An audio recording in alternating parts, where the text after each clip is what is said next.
gracious introduction, and all the members of the Entrepreneurs Association of come here.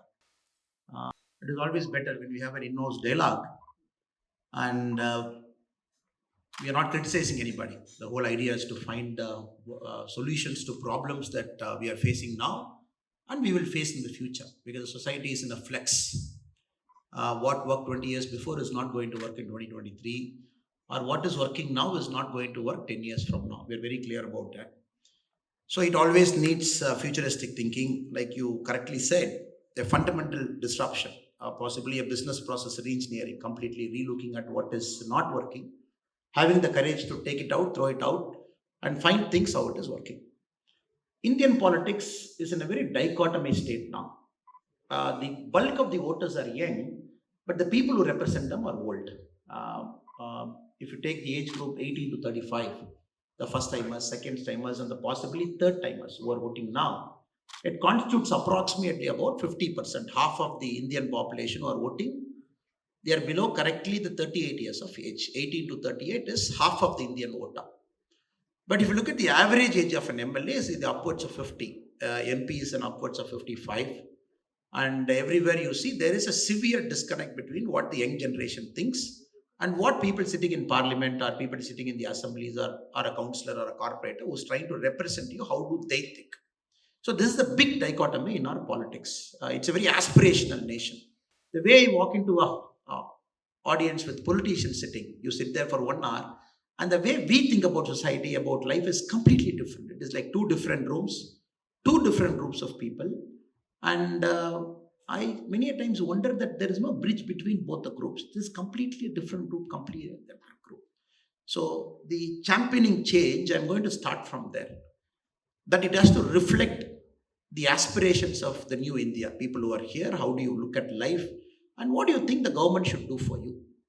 So what I've kept is, I've kept about 5 subtopics. When we say championing change, I want to present a lot of data to you. And I want to build an argument about the data to build a case that we need a reset now. Not only do we need a reset, but you also need a complete look at what we do in Tamil Nadu politics. Now, again, it is not a criticism of any party, any leader, or whoever they were. They have done their best. Whatever is possible, they did it. Sometimes we are unforgiving on them. Sometimes we believe they are not up to the task. But having said it, it is not a critical reflection of any particular leader, but the way our politics has happened over the last 70 years. The first topic, I've got some notes so that I don't get the data wrong. I've just scribbled something in my cell phone. So I'll be looking at it just to present the data. I'm going to talk about alcoholism, number 1, and how it is eroding the base of society. I'll be talking about corruption, how it has become just now the Erode by-election results have come out, how people have taken corruption as a way of life. Then agriculture, what is happening now? I'll be putting a small microscopic lens to what is happening deep inside the agriculture mess that Tamil Nadu is facing. Then we'll be putting a little bit of lens on the education infra, what is happening with school education, because all those guys are going to get employed with you in a matter of time. Then I'll be talking about health, what is happening in the health. So we'll be having a very piercing look at the data. We have the highest number of addicts, the so-called alcoholics, 2015-16. If you look at the number, Tamil Nadu, the National Family Health Survey has given, it has given 47%. 15 to 39, it has given 47% can be labeled as an addict.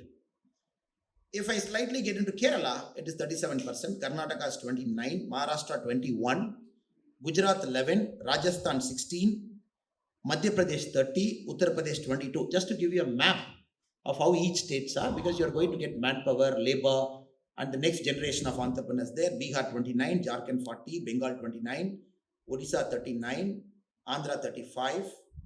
Oh, we have covered most of the states now. Puducherry 41. Again, if you go to North Seats, slightly high, 45, 47, 49. Arunachal is at 58, the border state. Tamil Nadu, for an industrial powerhouse, for an economic powerhouse, which is aiming to be a $1 trillion economy on our own, 2015-16, we are at 47%. Now, if you look at the per 1 lakh population in a state, per 1 lakh population, what is the number of liquor shops each state has got? Like Tamil Nadu has got a liquor model. We have got a TASMAC, which is owned by government. UP has also got a very thriving liquor industry, but completely owned by the private sector. licensed by the government. For every 1 lakh population in the state, we have 6.5 liquor shops catering to them. 6.5 liquor shop catering to 1 lakh population. And again, we make the highest revenue, 36,013 rupee crore is the last year revenue, 2022 end of financial year. We made 36,000 crore in liquor. So what is it costing? Fine, there is one argument that politicians like me can come and we can talk about liquor and this, that, and numbers, 47% and everything. What is it costing? Okay. Now when we put a little bit of microscope and see, we all know every year the National Family Health Survey focuses on a specific thing. Like 2014-15 focused on alcoholism. 2019-20 focused on the abuse on women, the spousal attack, the acid attack, the mental torture, the sexual harassment at workplace. 2019-20 focused on that. In that 45% of women in Tamil Nadu between the ages of 18 to 60, they said, my husband has assaulted me. 45%. And one data shows 47% of men in alcoholism. That is one. And 85 lakh billings have happened in Ayushman Bharat last year. Ayushman Bharat, we all know, is the 5 lakh insurance scheme that the central government runs. Tamil Nadu, among the Indian states, we did a 85 lakh billing. For a kind of information, UP did 18 lakh billing. Each person going to a hospital, getting a service, billing the government, we call it as one billing. Tamil Nadu, 1 year, we did 85 lakh billing. It could be anything. It could be heart, liver. It could be a surgery. It could be a fixing up a broken bone. UP did 18 lakh. So when you combine all this data, when you look at it, alcoholism is turning out to be the single biggest menace for our state. Gone are the days you have a skilled laborer, skilled manpower, a skilled masonry, a skilled carpenter, which Tamil Nadu used to take a lot of pride 20 years back. Oh, Tamil Karanga. There was a joke in Bangalore recently. A friend was telling me,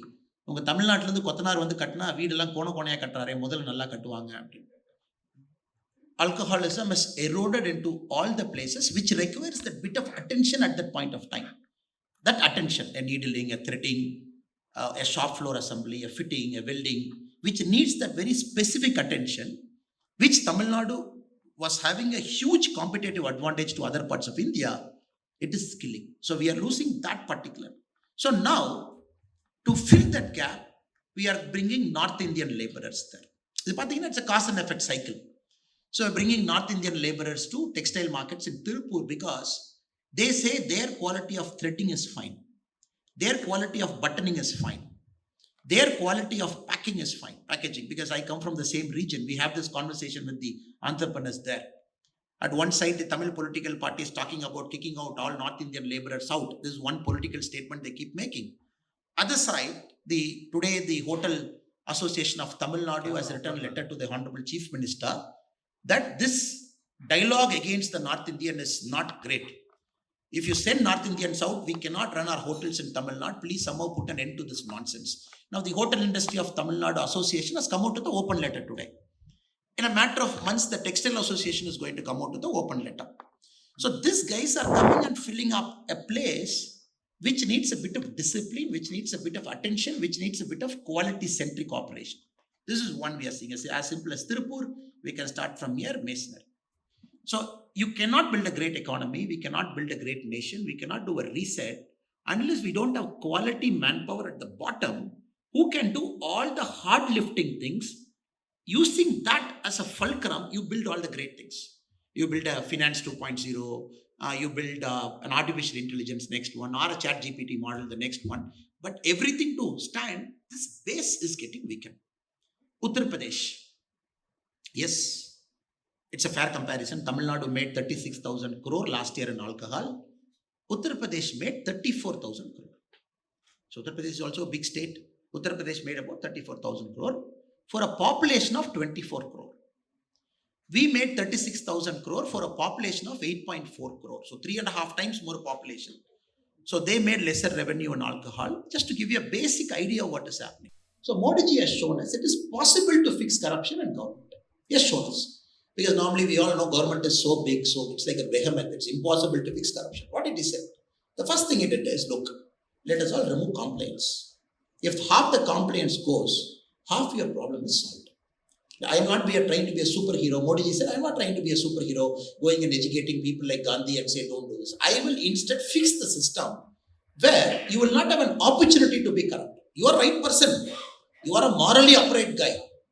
But since the cost of being morally upright is so high in India, you have to run around everywhere like I did for 2.5 months. Because nobody gave me a job in America, neither was I interested to go to America to study. I was only in India, I can afford to wait. I never traveled. I never wanted that passport urgently to get a visa and go anywhere. I was happy to wait for 2 months, 3 months. But you can't wait. Other people who have an urgency to go to a foreign country can't wait. So that is where we lose the moral compass and pay that first 100 rupees. So Modi ji said, okay, fine. I'll clean up the system for you. Don't worry. 32,000 complaints have taken. Now income tax, you will see very soon in the next 2 years, 100% of your income tax assessments after you submit is going to be faceless. The things have already started. Very little you will see somebody calling you to an office, you go, this is all automated now. It is all becoming faceless, it is all becoming transparent. Even at one point our auditor friends are complaining, but somehow it is a part of the culture of our government that there should be less interaction between people who have power and people who don't have power, meaning the citizens like you and me. This is one way. The second thing the Modi ji said, government purchase is the biggest corruption. Anybody dealing with the government, biggest corruption. Everywhere you got to pay, and we all know government is the biggest buyer in the country. In a whole country, the Ambanis, the Adanis, the Tatas are not the biggest buyer. It's the government which buys more, estimates more. Because of the government, it contributes 60% to the economy per se, directly, indirectly. Modi ji said, fine, I am going to start a portal called GEM portal. Anything the government is buying, GEM portal is a marketplace. You come, you place your order in the GEM portal. They will come, they will give the product, you buy. You'll be very surprised, ladies and gentlemen. If you look today, GEM portal, what it has done is, it has linked 8.5 lakh micro, small, medium enterprise. They have received 68 lakh orders worth 1.87 lakh crore. GEM portal was launched in 2016.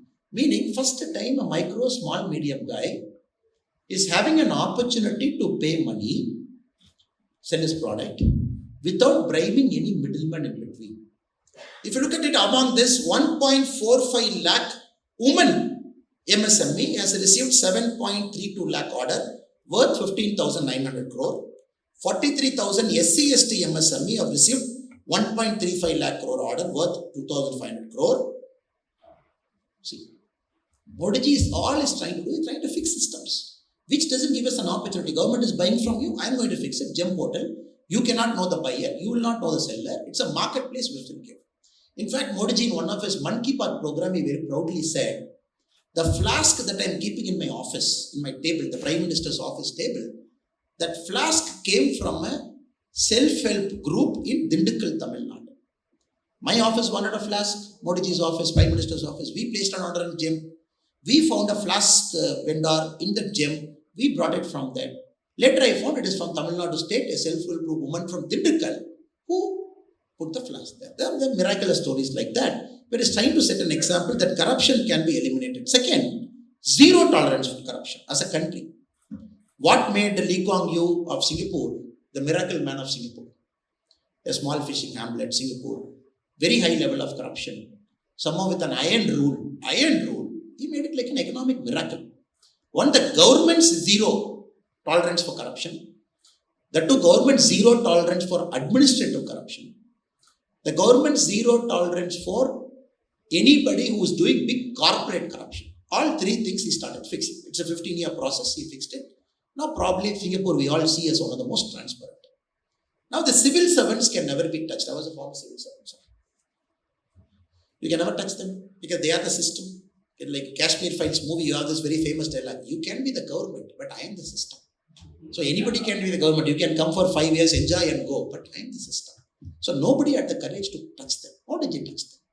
He said, look, corruption allegation, charge sheet done, you have to return. Or we will dismiss you. 2014 to 17, you saw cleanups among the IRS officers, among the IAS officers, among the IPS officers. People were made to leave jobs.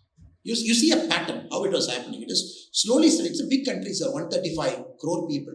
Tomorrow morning we can't just put a signature. It's a highly federal republic. Some states are deeply corrupt. Some parties are so corrupt. Some ruling parties encourage corruption.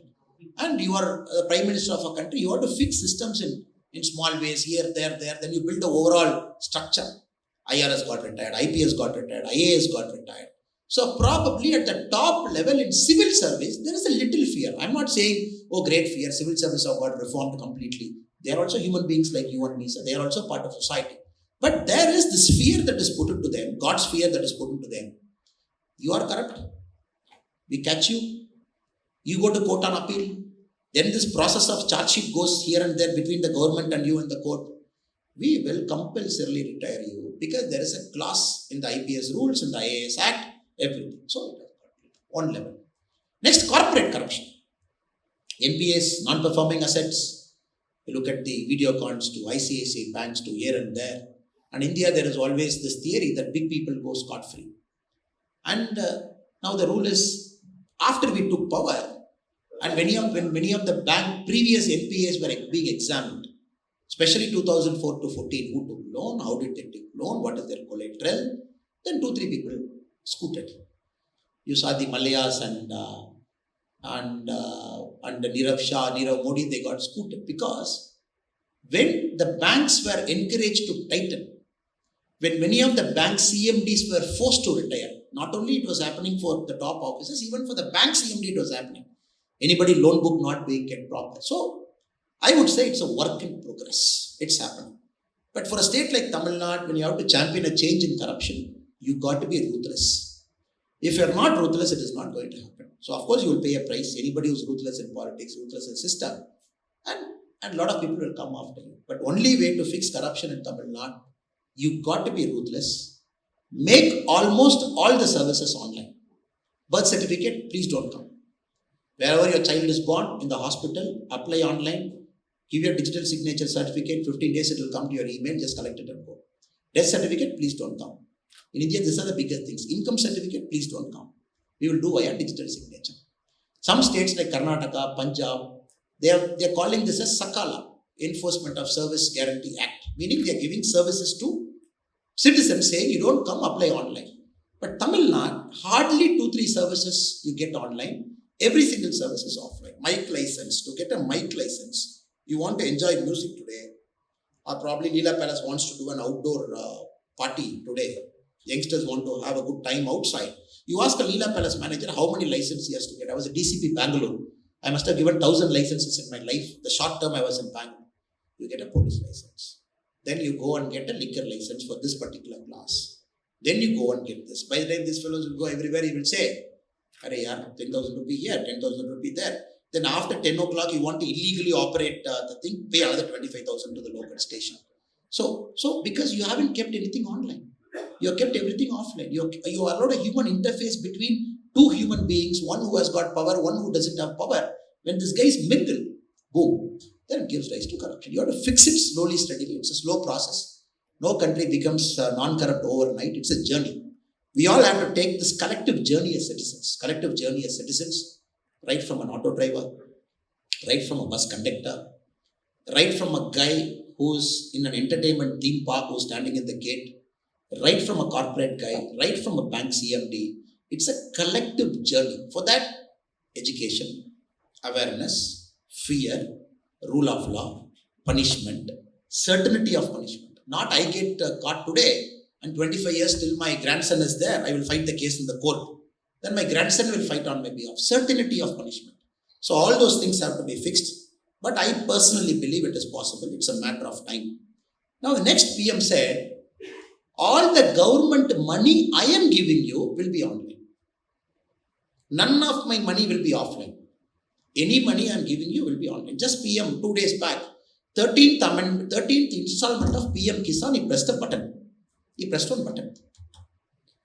13th installment of PM Kisan. 2,000 rupees every 4 months. They get 6,000 rupees every year. Press of a button. Tuck. Next second, the farmer gets a message. 2,000 rupees credited to your account, so and so. PM Kisan. Likewise, the subsidies, the fertilizer subsidies, all kinds of money that get into them. Every single transfer of money, including the 100-day rural Rural Employment Guarantee Act, what we call the NREGA, every single transaction, their salary goes into their account directly, because we are the world leaders now. In G20, India's time this year, the first thing we are trying to propagate to the whole world is that we are the world leaders in digital transaction. Very proudly we are telling, which is true. America, China, combinedly, you are only doing 47% of my monthly digital transaction. If India is doing 100% monthly transaction, both Americans and Chinese combined together, you are doing only 47%. If you look at the February 2023 data, the digital transaction that we did, you'll be very, very amazed, sir. Whole of India, February 2023, digital transaction we did 12,35,000 crore. The transaction is 750 crore transaction. It could be buying a tea in a shop, newspaper, morning, Paytm, bus, Paytm, Google Pay. We did 760 transactions, 750 crore transaction in February 2023. The month just got ended in India. Worth 12,35,000 crore to 12.35 lakh crore. February 2023, China and America, it was 47% of this. They did 5 lakh crore in digital transaction. We are the world leaders. Because they are hitting 135 crore people. You have an Aadhaar ID, then you have a bank, you are trying to interlink, you got the correct beneficiary, you did an Aadhaar seeding to him, so that you know what is going to which beneficiary. Nobody can escape. We are the world leaders. So at G20 this year, the team, we are teaching Americans how they can better do digital transaction in US market. They are looking at linking banks now, core banking. We have got multiples now. America, you give a banker's check, when will it get credited to you? So this is one thing where rightfully we are proud, because Modi ji championed it.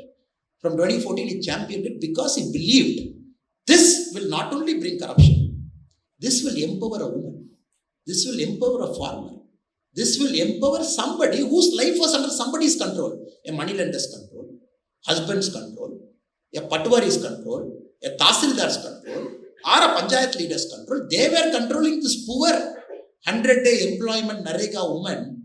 When we took power in 2014, it was 210 rupees. This woman was not getting 210 rupees. This woman was not getting 20 rupees. He has to bribe. Only then your NREGA attendance will be taken. 190 comes. 190 comes. Then, if you look at the NREGA market, anybody has got the time to go to a rural area, sit under a tree and see how they work. For 50, 60 people, there will be one guy controlling, because he will allocate work to them. NREGA, we have to understand. It is not 100% whoever wants employment will not give. It will generate a certain employment. It will distribute to the people who want it. So this guy will control that demand supply. So he takes another 15 rupees cut. This woman comes under the hot sun. He works all day. By the time she goes, 35 rupee cut is taken. So 210, 35 taken. It is 185, 175, 175 rupee. Now the NREGA salary is 280 rupee, because we have indexed it to inflation. Now 280 rupee, ladies and gentlemen, to the last paisa, it comes to your account. Last paisa. Transformation. She is not bothered, but there is no bloody power structure in a village. There is no this patwari fellow or a panchayat fellow who will come and own that woman. Nothing. Rajiv Gandhi ji, a former Prime Minister in 1985, Kalagandhi, Orissa, he said, what kind of country will live? We just came from US. He was just a pilot in India. He said, look, what kind of country we are living in? 85, Kalagandhi, Orissa. For every 100 rupees we send from Delhi, the last guy is receiving only 15 rupee. 85 rupee, the middle fellows have eaten. What kind of country? Now we can very confidently say, as a country, 1 rupee I sent from Delhi. The last village in Kanyakumari called Takle, he gets 1 rupee there. So, systemic reforms, championing change, taking the hard decisions, not afraid to lose an election, looking politics beyond election, that is Narendra Modi ji for you. In Tamilnadu, we can do that. I am very confident, but you should not be bothered by this short-term competition. You might lose an election here and there. You should not worry. When BJP comes to power, I am very sure we will have this iron-willed individual. Whoever sits in that power, whoever takes that seat, he will have that iron heart. Not afraid even for a second to make that hard decision, because corruption has to be rooted out of this generation. In our generation, if we don't take corruption out, I don't think the next generation is going to appreciate us for who we are. The third topic I'm getting in is agriculture. I know I'm taking time, sir. I'm trying to wrap it as fast as possible. Is it boring? Because these are things I don't normally talk. We all give political passions. You have to have this kind of an audience that wants change and which is very comfortable with the data. When we speak, they should connect with data. We look at agriculture. If I'm making a very bold statement that Tamil Nadu has failed in agriculture, it is not false. It is 100%. Again, I give you statistics to prove why this great state of Tamil Nadu in 1960, which was a leading indicator for agriculture in India, is a lagging indicator now. Again, if you look at the data, sir, 1960-63, if you look at the irrigation of India, whole of India, the irrigation that is happening, Tamil Nadu had 11% of irrigation. Irrigated area, 1960 to 63, we had 11% of irrigated. Rest of the state combinedly had 89%. 2021-2022, Tamil Nadu has got 3.4% of the irrigated area. Why? No Kamarajar. Since Kamarajar is not there, one single person was missing from that link. The great Karmaveerar Kamarajar Ayya, a state with 11% of the net irrigated area of Tamil Nadu, India, has come down to 3.4%. This is alarming. With this, we will build an argument to look at rural distress, the income inequality. We will look at, it's a very big number, madam. If you slightly go into that and look at the data very deeply, it gives a lot of very alarming conclusions to us. And why? Again, the irrigated area, when we subdivide, we look at irrigation in three parts. The canal irrigation, which is the government's duty to build a canal from a dam to take a water to the last agriculturist. He can't invest in canal. He has to get water to his farm directly from canal so that he can grow a crop. He gets money from it, gets out of poverty, educates his children, they go to better schools, they get education, they go one level up in life. So the government's primary duty is to give canals till then. Tamil Nadu, 1960-63, the comparison period, we had 9 lakh hectare of canal irrigation. Now, we have 6 lakh hectare of canal irrigation, meaning whatever was getting irrigated, 3 lakh hectare in canal irrigation has come down because the canals are not reaching. We are not recharging the canals. We are not fixing the canals. All the canals are broken. The water is seeping down. It is not reaching what we call the Kadai Madai Vayal, if somebody is from the Kongu region. Again, if you look at the tank irrigated, we build tanks, from there we put water. From 9.41 lakh hectare, it has declined to 3.69 lakh hectare. 60-63 to now, 40-50 years later. The groundwater irrigation, I put bore, I dig up a well to me. From 6 lakh, it has gone up to 16 lakh. Reckless bore, we are seeing, which is creating a lot of disturbance. So you see the canal, which government is supposed to do, not doing. Tank, not doing. We are asking people, okay, your money, you put one bore. Your money, you put one bore. So now, rich farmer means you can afford to put one bore. And one bore, for a kind of information, you are going below 800 feet. It will cost you anywhere from 1.8 lakh to 2.4 lakh, whichever part of Tamil Nadu you are living. Who will afford a bore? And you keep sucking groundwater, what is going to happen to the state? And which means all the waters are getting wasted, which is going to the sea, which can be tapped. This is the story of agriculture in Tamil Nadu, which needs a serious fixing. Because the data again says the average monthly income of a farm household. If a household is telling I'm a farmer, the average income of a Tamil Nadu farmer per month is 11,924 rupees. Punjab 26,701, Haryana 22,841, Kerala 17,915, Karnataka 13,000, Gujarat 12,000. This is 2018-2019 period. But here the arguments in Tamil Nadu politics is all about, I have given free electricity. I am helping the farmers. Who are you to ask me? Who are you to question me? But we clearly see free electricity is not helping. We have to seriously invest money in canals. Take water to the last person who is there so that he farms. He makes money out of it. He brings his generation out of it. Now some states like Karnataka, what they have done is, they said, okay, PM sir is giving 6,000 rupee PM Kisan. I am giving 4,000 rupee. So Karnataka farmers, they get 10,000 rupee. 6,000 from PM Kisan, 4,000 from state. They supplement the income by 10,000. In Tamil Nadu, neither that is happening. And many other farmers are forced to sell out and come. They are becoming alcoholics also because of the task mark. So you see, sir, how everything is interconnected. Alcoholism, there is one level that is up. Then you have the farming, which is doing very poorly. You have to fix it. Then you have corruption in the middle, which is fixing it. Yesterday, I saw somebody in Pongal time, Pongal, Tamil Nadu. He was taking on token and running. I said, where are you, brother, going? He said, sir, they are going to give me 1,000 rupee. They have given me a token. I have to go stand in the queue every day. Within 3 days, they'll give me 1,000. This is how Tamil Nadu government distributes one Pongal 1,000 rupee. One token, no Aadhaar, no bank account, no transfer of money, no ration card. Same thing is applies everywhere, sir. If we cross agriculture and enter into medical, oh, this next level. I keep seeing the Tamil Nadu ministers in Global Investors Conference. If some foreigner is coming here for MOU signing, I keep seeing in the paper, Tamil Nadu is #1 state. This model of development, they give a name to it now. And we are doing very well in health. So we'll have a look at it, whether health we are doing well. And my team has given me a very alarming picture day before yesterday in Pudukkottai Government Hospital. In the last 21 months, just hold your heart. In the last 21 months, in Pudukkottai Government Hospital, 247 children have died. We have put a team to go and see what it is, why do people die, and they give a respiratory illness, they give a heart attack.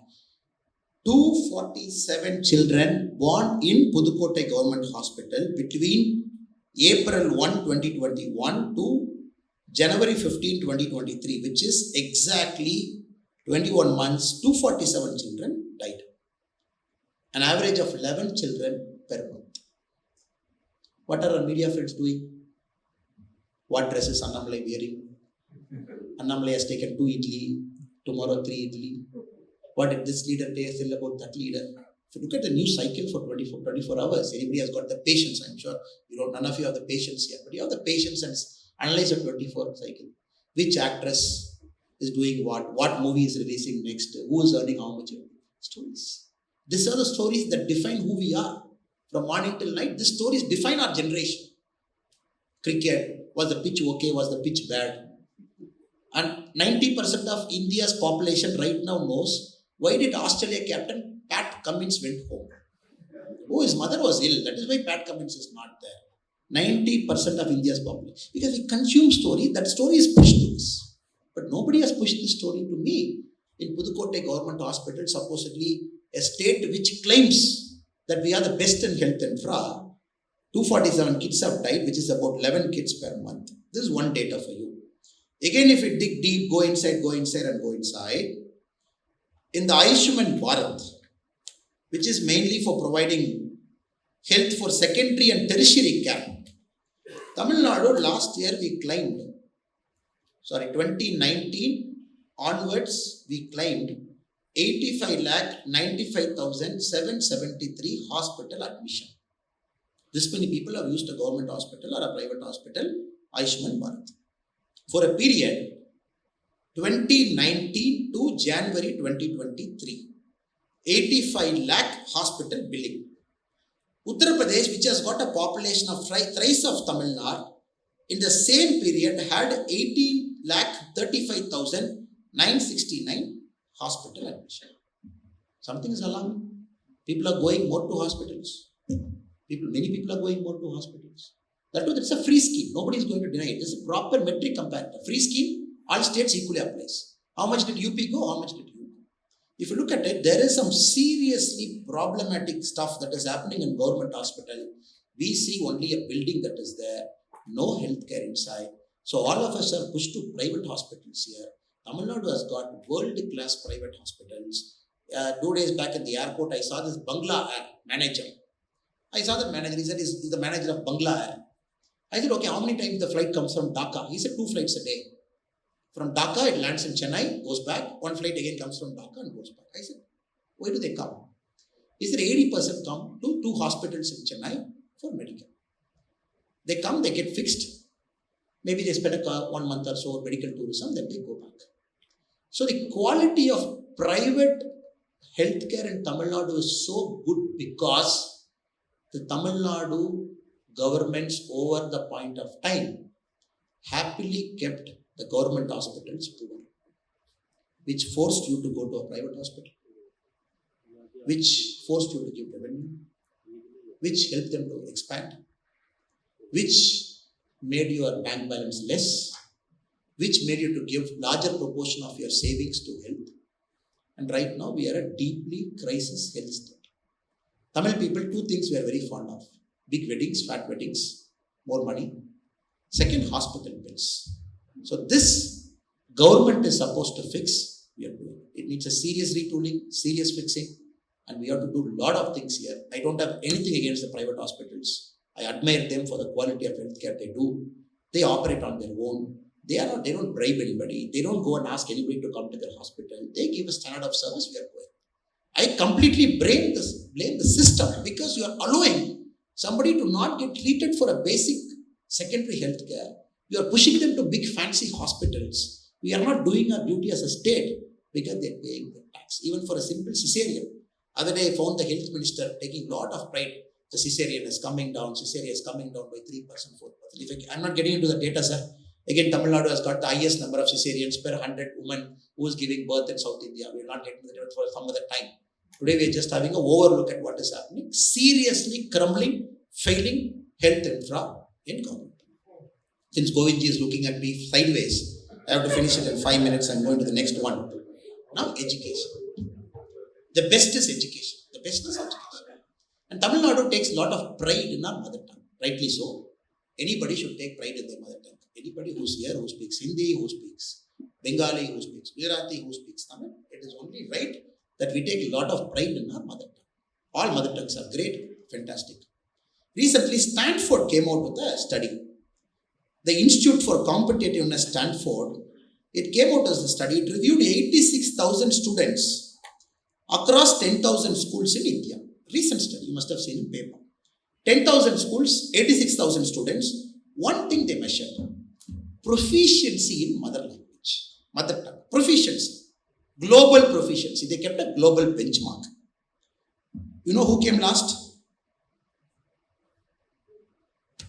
We. 9% of students who speak Tamil were benchmarked to global proficiency. 51% of Punjabis marked to global. This is a state which says Tamil pride, which did politics on Tamil, which did politics on exclusion, which never allowed any other voice to be heard in Tamil Nadu over the last 70 years. The Stanford Institute of Competitiveness study, it says 9% of Tamil students, mother tongue can be ranked to the global proficiency. Punjab is at 51. This is just an argument. Okay, sir, this is one Stanford guy, the white guy has come and did a survey. I am not going to believe this survey. I am a proud Tamilian, proud Indian. Let some Indian guy do a survey. Okay, fine. Our NCRT did a survey. We did a survey on two things: learning outcomes. If a student is in a particular class, what is the learning outcome? Now, Tamil Nadu, we come last among the southern states in terms of learning outcome. Class 3, class 8, basic arithmetic, basic mental comprehension, they measure. We come last among the southern states. Again, if I give you a number, there's nothing great in coming last, madam. I'm more worried about the numbers also. The benchmark itself is less. For a class 3 student reading Tamil, a class 3 student has to read a class 2 level text. Before pandemic, 11.6% in government schools they passed. Class 3 student has to read a class 2 level text in Tamil. Pre-pandemic in 2018 survey, 11.6% passed, 89% failed. Post-pandemic, this is interesting, post-pandemic, 4.7% passed. We are not talking of a 70% fight and 65% fight. Kerala is at 72, I am at 68. We are fighting between 11% and 4%. Class 5, it is increasing. 40% passed pre-pandemic, 25% passed post-pandemic.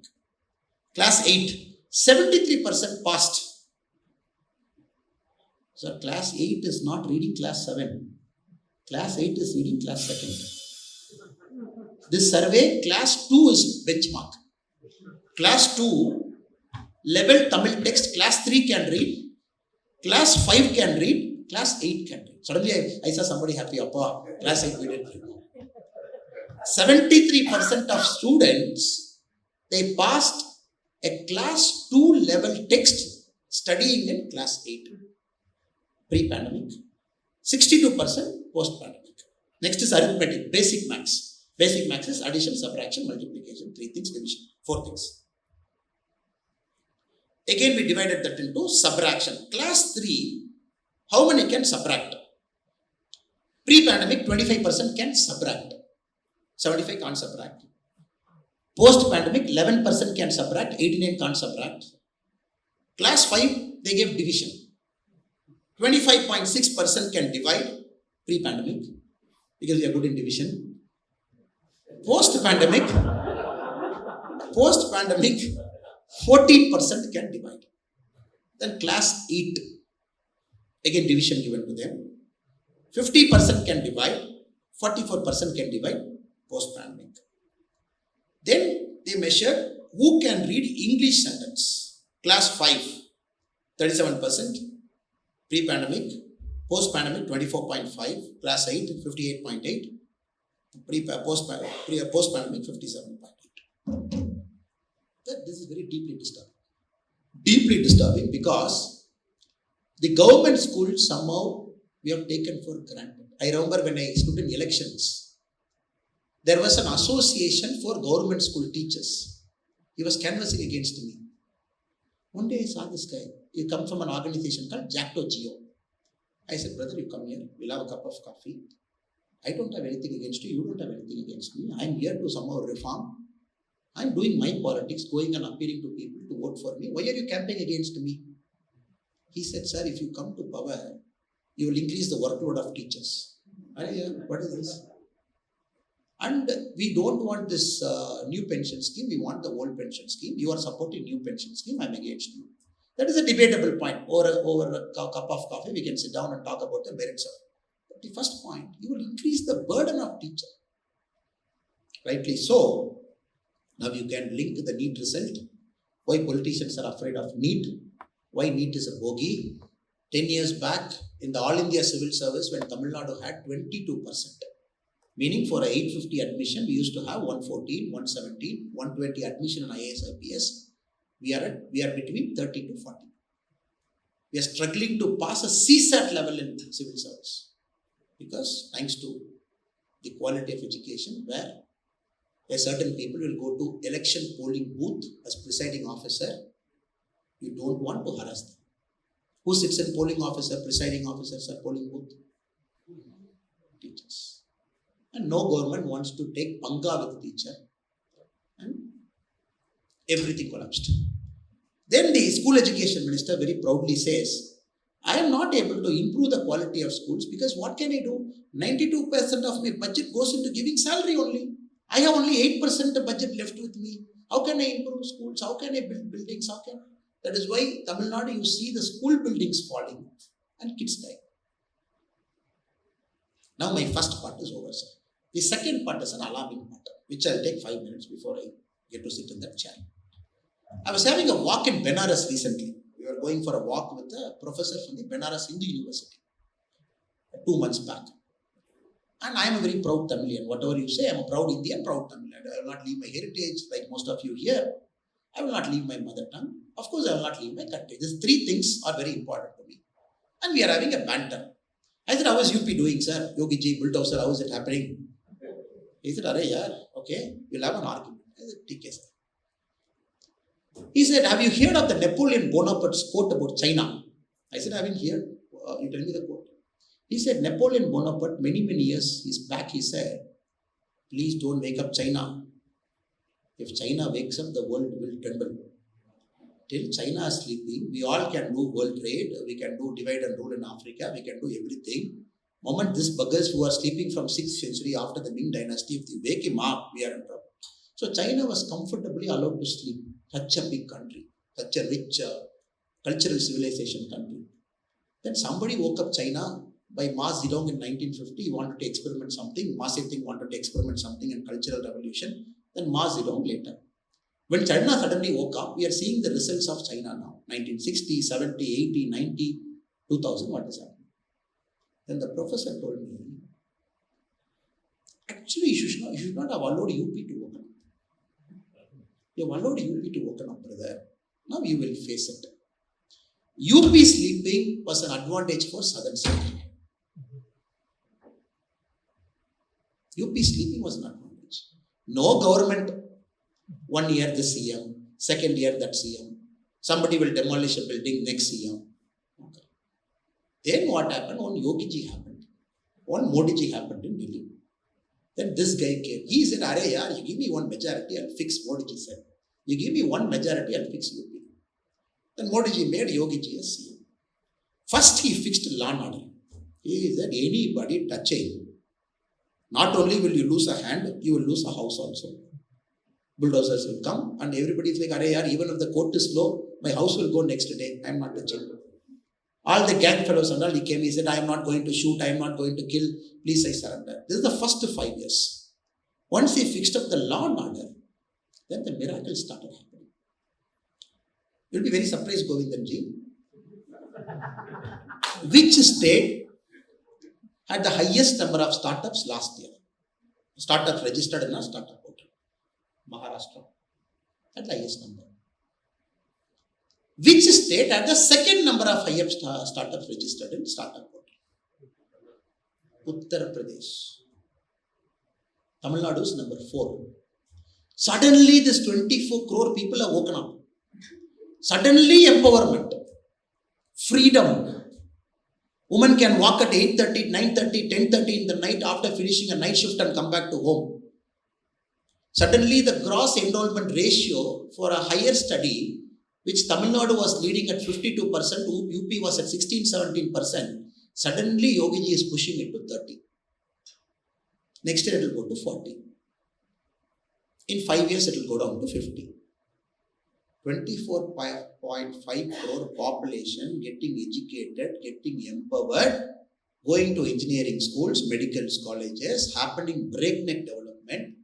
All these guys in 10 years, what are those guys going to do? Will it not change India's trajectory, sir? It is going to change right in front of our eyes. Here, what are we saying? A North Indian means only Pani Puri. One minister. You see, 10 years, what is going to happen? Education minister who is supposed to educate and see how the world is changing, trends are changing, where Tamil Nadu should be there to maintain the number 1. North Indian means only Pani Puri. Okay. How many airports UP has got, sir? 11 functional airports. Planes are landing, planes are taking off. How many airports we have? We have 5, but we don't have night landing in Toothukudi. We are trying our best to expand Chennai, which we might expand anytime soon. The Terminal 2 of Bangalore is 2 times bigger than the Chennai airport as a whole. I'm talking of one terminal. 2 days back, I couldn't land in Bangalore from Bangalore because there was a congestion. 45 minutes we were there. Then finally they found one landing slot at 11:20 in the night. We landed. You will not see, first time in my eyes I saw the bus which goes from the bay to the terminal. I found 16-17 buses standing like a queue. Then I was telling my Bangalore friend, "Arey yaar, you had road congestion in Bangalore. Then you had train congestion. Then you have flight congestion at the top. Now you have bay congestion." He said, "Arey boss, what can we do? We are growing. That is why Terminal 2 we have just opened. It has got another 32 landing slots. We'll open that also. Why are you worried? Give us 6 months." That is the level of thinking. Here we are trying to think, when rain comes, how can we fix the roof? In front of us, this politics is going to go for dust in 5 years. It is going to go for dust in 5 years. The aspirational generation is not going to take things for granted. He is not going to take the things for granted. What? How long will you talk about language pride, north, south, this nonsense, that nonsense? Other day, a startup, last meeting, a friend was telling, one senior vice president from a big telecom company in Norway. He landed in Chennai. He's supposed to come to his office. He went there with bouquet and all he received. It's an order between Infosys or him. So all big drums, gims and all band bajo and they put him in the car. And he was looking at Chennai airport and saying, okay, yeah, fine. Then they took him. Then near his office, there was a big garbage dump, which he told me he was trying to take that garbage dump out. He couldn't do. He saw everything. Then finally he made him to go there. Then finally, the moment he landed in Bangalore, he said within 4 hours he signed that contract to Infosys. Now, you have to understand the opportunity cost you are losing because of some dumbhead sitting somewhere in a power and signing with green ink. No vision, nothing. And now when UP is claiming, I am going to land a fighter plane in 6 lane. They are landing fighter planes in 6 lane and 8 lane. And the Mysore-Bangalore expressway is getting inaugurated next week by the Honorable Prime Minister. 1.5 hours. 1.5 hours. 1.5 hours. And that MLA was telling me, Anna, Hosur on the airport you put. I said, why should we put? Because only then we will grow faster. And all the ATRs we will land in Hosur, big planes we will land here, international terminal we keep Bangalore. You open a Hosur airport, all ATRs will land, people will come to Bangalore. And they catch the Mysore expressway, 1 hour they go to Mysore. And Mysore was next satellite city of Bangalore. I said, how do I look like to you? See the planning. I am not finding fault with him. Ambition, the aspiration that hit states wants to go. I am also a fighter. I want my state to go on. Finally, I want India to go on. Nobody is a competitor with anybody here. The reason I am trying to project this is we have to change the narrative, change the discourse.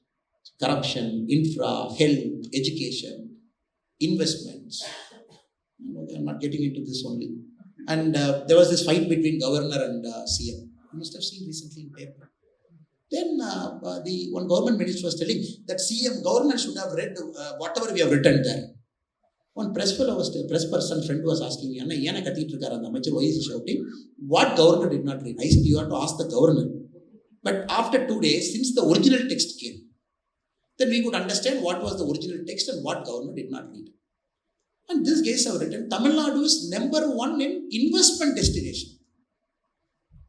Data shows we received investment 1/8 of Karnataka.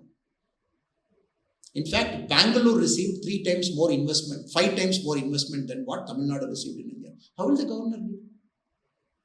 The data itself is faulty. Likewise, we can keep arguing. So we have to fix it. We have excellent potential here. One of the finest state, greatest of people, amazing culture. I want to end with one great positive thing. High Court gave a judgment that all temples more than 1,000 years old, ASI should take control. With a group of people, we went to Delhi, we met the cultural minister, we said, sir, our temples are our pressure. Please make sure that our temples are protected. The minister said, okay, how many temples you have more than 1,000? I said, sir, looks like some 400 temples are more than 1,000 years old. He's like, you are having double the number of Indian temples in Tamil Nadu, which is more than 1,000 years old. How will I give you ASI fund, you tell me? So, great state, rich state, potential state. But somehow, in the last 70, 80 years, the narrative got spoiled. The growth was there. Somehow we are maintaining there. Other states are catching up. And we are disparagingly talking about UP and Bihar, calling them as panwalas and panipuri sellers and this, that. And we took a lot of pride in not learning other languages. Now, these guys are fast catching up. The call centers, the investments. Sir, all UP has to do is get manufacturing into UP. We are finished. They just have to get manufacturing into UP, manufacturing into core Bihar, we are finished. Now, a manufacturing guy comes to Tamil Nadu. Square feet kitna dete? Square feet எவ்வளோப்பா கொடுப்பேன்? இந்த வெள்ளை சட்டை போட்டிருக்காருல அமைச்சரை போய் கொடுத்துட்டு வாங்க. இப்படிங்க வரும். How will money come? Cognizant, for your kind information. They got this Sarbanes-Oxley Act is there in US, which prohibits any multinational company operating out of US. They say, you are a US-based company, you operate outside US, you bribe somebody, but we'll punish you by US law. Which is a very fascinating law they have, the Sarbanes-Oxley Act. And Cognizant got caught. Why did they get caught? They fired 2 vice presidents, CEO, many people got fired at that point of time. He said, to open the Tamil Nadu office in Chennai, which we had built, to get permission, we are bribed. And very beautifully as documented. I bribed this person this many dollars, this person this many dollars. The cost of doing business in Tamil Nadu. Yes, it is there. People got fired. Here nobody got fired. They all stood in elections. Somebody won as minister. Somebody came back as MLA also. So I personally believe it is our generation which has to take some risk, which has to chart a new pathway, which has to reimagine things. Because for our state, we have to do it. We can do it. If we don't do it, it's a matter of time before Tamil Nadu is going to be the laughing stock of other states of India, especially Karnataka, Maharashtra, UP, Haryana, Rajasthan, many states. Let us do it with new reimagination. Let us not disappoint our youngsters who go into school. You should get the best education. You should not be struggling to read 22%, 67%, 70%. Not disappointing. For any taxpayer who is getting into a government hospital, let him get a good quality of patient care. Farmers who live in, including my father and grandfather, who earned only through farming all their life, let them at least have that certainty water will come with government support and they can do some farm. I am not getting into law and order because it should not look too much pessimism for you. This person has come and blah, blah, blah, is given data. The reason I am trying to paint this, you are giving me championing change. The topic is championing change. We have to say these things are rotten. We are fixing it. We are changing it. And this is doable with all of you combined together. And thank you for your patient listening, and especially for Govindamji, who is urging to get out of chair and get me, but still is holding himself. Thank you so much. God bless you.